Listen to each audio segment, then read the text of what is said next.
नवीनक असल चेहरा धरा पकाई देले श्रीमयी। उपरे गोटे भितरे लुचि रही आउ गोटे चेहरा। कहते माँ को सम्मान कथा, किंतु असल रे बीजेडी रे हुए सबु असम्मान। सबु देखी सबु शुणी सबु जानी भी कहती it happens in politics. Pramila स्नेहागिन को स्वार्थपरता को मध्य श्रीमयी कले पर्दाफाश।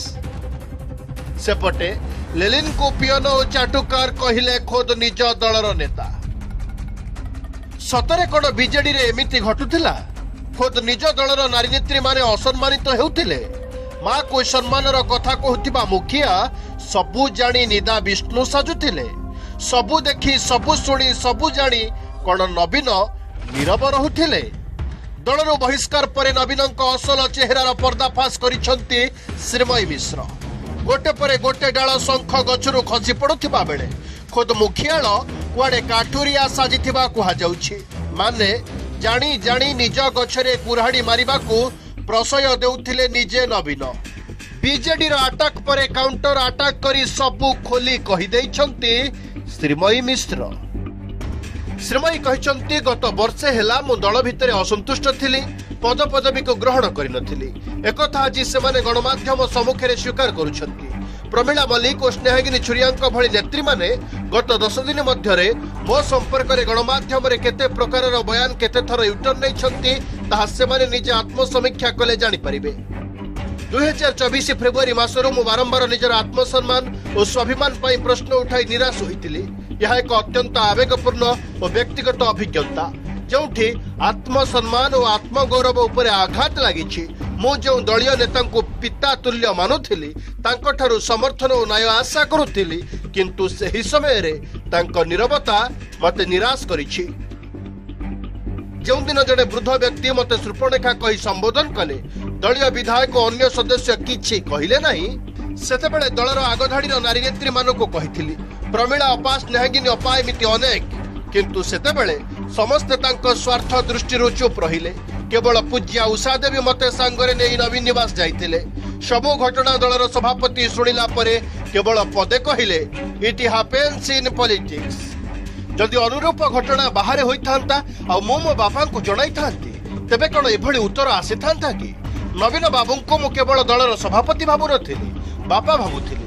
मते अनेक प्रतिश्रुति देई न रखिला परे मध्य तांको जन्मदिन रे अभिनंदन जणाइबाकू जाइथिली, किंतु जो दिन मो सम्मान कथा उठिला आ से नीरव रहिले सेटा ही मो जीवनर टर्निंग पॉइंट पलटि गला। एमिति कि प्रताप जेना कुआडे आउ केउ विधायकक क्वार्टर रे भड़ारे रहुछंती बोली श्रीमयी सामाजिक गणमाध्यम रे पोस्ट करिसंती, किंतु ए प्रसंग रे प्रमीला आगरु चुप रहुथिबा बेले एबे कहिसंती केते आसीबे एमिति केते जिबे। दल को केते लोक आसबे केते लोक जिबे, दलर श्रृंखला भितर जे रहिबो, दल भितर जे ठीक भाव रे काम करिवो, दलर सभापति रखिबे, जे किसी विसंगत आचरण करिवो दल भितर विदा करिवे, केते लोक आसबे केते लोक जिबे।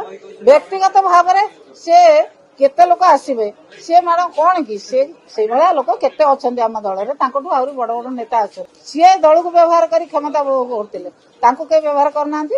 से दल को आस्थिले, दल जहा नबा कथा जो क्षमता भोग करिया कथा क्षमता भोग कले, तापरे कौन तांकर असुविधा है से पचार ना व्यक्तिगत भाव में से कौन दल भितर से कौन दलर ना पुणी दल क्षमता केमी उपभोग करते नियम ना कौन आम ताकू शिखू, आम कौन ताठू नियम शिखू। आम नियम बहुत कथा शिखीचु, जहाँ नियम अनुसार से कौन नियम पढ़ेब। आम सेपटे खोद बीजेडी नेता बीजेडी मुखपात्र लेलिन महांती को शंख भवनर पियन कहवाक पछाई नांती। लेलिन कौन गोटे लोके गणा बोली ताच्छल्य करिसंती बीजेडी नेता अशोक राउत। लेलिन महांती गोटे पियन सेठी बसी प्रेसमिट करुछंती, लोके तांको कथा को ग्रहण करुनाहंती, दल भी ग्रहण करुनी। एकचाटिया भावे कौन से जहा पाइबे ताहा कहि परिबे। जदि दम अछि कटक टाउन रे आसी प्रेसमिट करंतु बोली कहिसंती अशोक राउत। बीजेडी अंतः कंदल चरम सीमा रे पहुंचीथिबा बेले जी सत कहिला सी विदा हैला। दलर नेता भी टुपुरु टपुरु हेउछंती, भंड सन्यासी सबु शुणुछंती, तेणु फाटी पारे शंख। Bureau report.